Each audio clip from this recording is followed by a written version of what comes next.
movements on the birth ball that can be practiced at home from 36 weeks, and that's going to help the baby get into that optimal position and make sure that the baby is sitting nicely engaged into the pelvis. And when the labour does start, then the birthing ball is a really great piece of equipment that will help you progress into labour, into established labour, and keep the labour progressing. It's also really comfortable as well. During that last trimester, we want to make sure that the baby is in an optimal position, and by that I mean that the baby is engaged in the pelvis and it's facing down and it's facing towards your back. What we want to avoid is a posterior position where the baby is facing up and looking up to the stars and the spine is in line with your spine. That's also known as a back-to-back position. So these positions can be quite common, but we want to avoid them. So the best way to avoid them is to sit like I'm doing right now. Whenever you're relaxing on the sofa or on a ball, and I want to make sure that your legs are wide and your pelvis is open.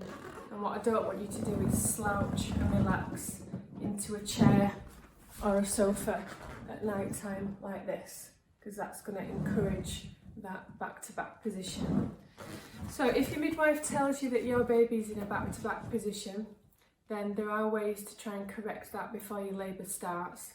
A really good website called Spinning Babies focuses just on that, on how to achieve the optimal fetal position of your baby. And also if your baby's breech as well, there are some techniques on that website that will help or indeed encourage the baby to turn from that breech position into a cephalic position, which means head down. So first of all, birth ball. From 36 weeks, I want you to try and sit on the ball every single night. And I want you to do some big hip rolling circles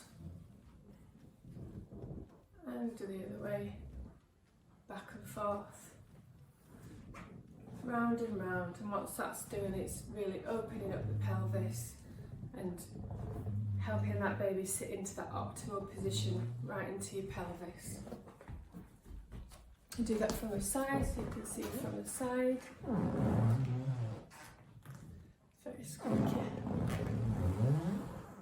And then the other one is just back and forth. So you're really exaggerating that movement of your pelvis. Really pushing back and moving forward. When you sat on the ball, making sure that your hip, that your knees in line with your hip, and that your feet are in line with your knees. And you can just watch telly like that. The other one, really good one, is to bounce. Again, if you are ready to go into labour, if it's beyond your due date, this can help the baby bounce down onto the pelvis and the cervix, and it can help you go into labour. If your body's not ready to go into labour, just by sitting on the ball, it's not going to take you into labour. It's not a dangerous piece of equipment. It won't start your labour prematurely, it'll only start a labour when the body is ready to do so. Then when you're in labour, you can use this ball, all of those movements as well. The other one that's a good one to do at home, especially if you've got that posterior position, is to lean onto the ball, bend over and just rock forward and back. If you keep your knees wide, if you can see that, so knees need to be wide like so, leaning back and forth on the ball. And again, you can do this while you're watching TV. You can also sway from side to side, making big swaying movements with the hips.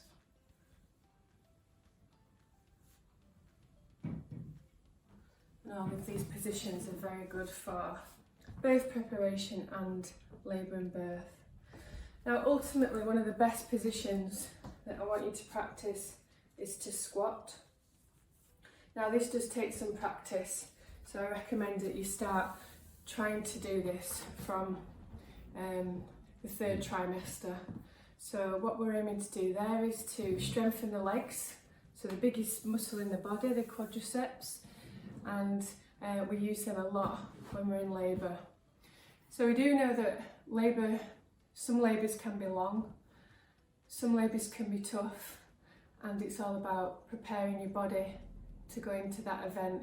Just like if you were running a marathon, we talk about this in hypnobirthing, you wouldn't just enter a marathon without any preparation. You would train your body over several weeks, even several months, and you would prepare physically to go into that event.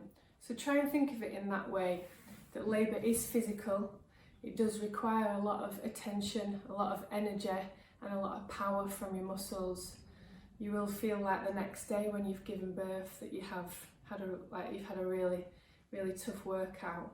So if you can prepare your body physically months ahead of that, you're going to really give yourself a head start.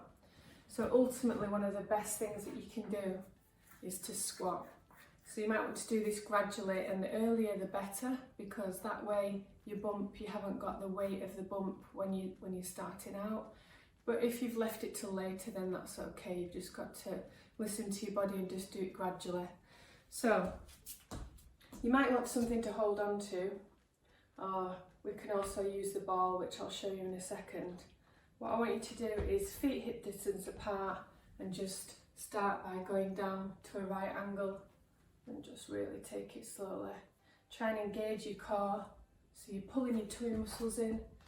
Even though you've got a big bump, you should be able to do this, and start by doing this several times a day until you can build it up. And you just keep going until your legs are tired, and that's until you're fatigued. And I would practice doing that several times a week, if not every day. Now the other way that you can practice the squat is against the wall with the ball, which I'm going to show you in a minute. And then the other things that you can do is lightweight exercises, perhaps using some dumbbells or even some exercise bands, and just practicing working your upper body in any way that you know.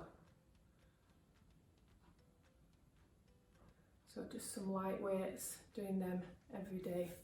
So that way you're going to strengthen your upper body, your shoulders, so that when you're pulling and you're pushing when you're in labour, it's really going to be beneficial